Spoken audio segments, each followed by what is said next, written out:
ඔයා හිතනවද ලෝකෙ කාටවත්ම ඇමරිකාවට ඇඟිල්ලක්වත් තියන්න බෑ කියලා? හැමෝම දකින්නේ ඇමරිකාව කියන්නේ කාටවත් පරද්දන්න බැරි සුපිරි වීරයෙක් වගේ කියලා. ඇත්තටම ඇමරිකාව වගේ මහා බලතෙක්ට ගේමක් දෙන්න පුළුවන් කාටද? ඔවුන් ගාව තියෙන අභිරහස් අවි මොනවද? මුලින්ම අපි හැරමු නැගෙනහිර දිහාවට. එතන ඉන්නේ චීනය. චීනය ඇමරිකාවට ගේමක් දෙන්න හදන්නේ මතු පිටින් පේන හමුදාවෙන් විතරක් නෙවෙයි. ඔවුන් ගාව තියෙනවා හයිපර්සොනික් මිසයිල්ස් කියලා හරි අමුතු ජාතියක මිසයිල් වර්ගයක්. මේවා හරියට නිහඬ මාරයෝ වගේ. ශබ්දයේ වේගයට වඩා 5-6 ගුණයකින් වේගෙන් යන මේ මිසයිල ඇමරිකාවේ තියෙන කිසිම රේඩාර් එකකට අහු වෙන්නේ නැති තරම්. ඒ කියන්නේ ඇමරිකාව දන්නේම නැතුව එක පාරටම අහසින් මරණය කඩා වැටෙනවා වෙන්න පුළුවන්. ඒක හරියට ඇස්පිය ගහන සැනින් සිද්ධ වෙන විනාශයක් වගේ. හැබැයි රුසියාවේ කතාව ඊට වඩා වෙනස්. රුසියාව ගාව තියෙන නිකම්ම බෝම්බ නෙවෙයි.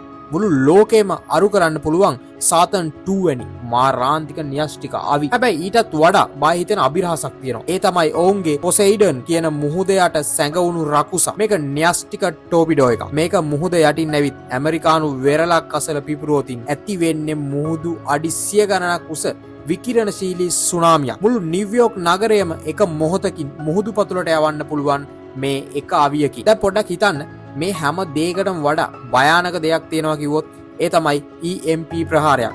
මේක හරියට මැජික් එකක් වගේ. ඉහළ අහසේදී එක න්‍යෂ්ටික බෝම්බයක් පිපිරෙව්වොත් ඒකෙන් නිකුත් වෙන තරංග වලින් මුළු ඇමරිකාවෙම කරන්ට් එකයි ඉන්ටර්නෙට් එකයි ෆෝන් ජාලයයි ඔක්කොම ෆ්‍රීස් කරන්න පුළුවන්. එක තප්පරයකින් ඇමරිකාව ආපසු ගල් යුගයට යනවා වගේ වැඩක්. සල්ලි ගන්න ATM එකක් වැඩ කරන්නේ නැහැ. රෝහල් වැඩ කරන්නේ නැහැ. හමුදාව එකිනෙකාට කතා කරගන්න බෑ. බෝම්බ වලට වඩා මේ අඳුරු නිහඬතාවයේ ඇමරිකාවට නම් දරා ගන්න බැරි වේවි. තවත් පැත්තකින් ඉරානය සහ උතුරු කොරියාව වගේ රටවල් රහසින්ම තමන්ගේ සයිබර් හමුදාවක් හදනවා.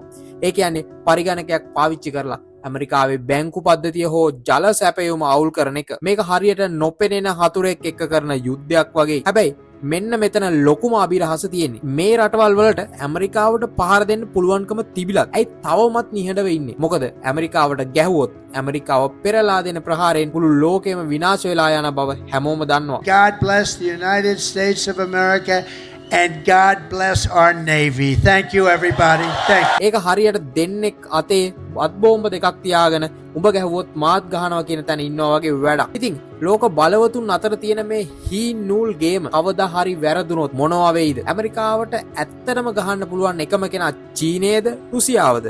නැත්තම් අපි කවුරුත් නොහිතන වෙනත් බලවේගයක්ද? මේ ගැන ඔයාගේ අදහස මොකක්ද? ඇත්තටම ඇමරිකාවට ගේමක් දෙන්න පුළුවන් රටක් ලෝකේ තියෙනවා කියලා ඔයා හිතනවද? පහලින් කමෙන්ට් එකක් දාගන්න අපිටත් දැනගන්න. අපි ආයෙත් මේ වගේ අභිරහස් කතාවකින් හම්බ වෙමු ආටිකල් වර්ල්ඩ් තුලින්. හැමෝටම ජය වේවා.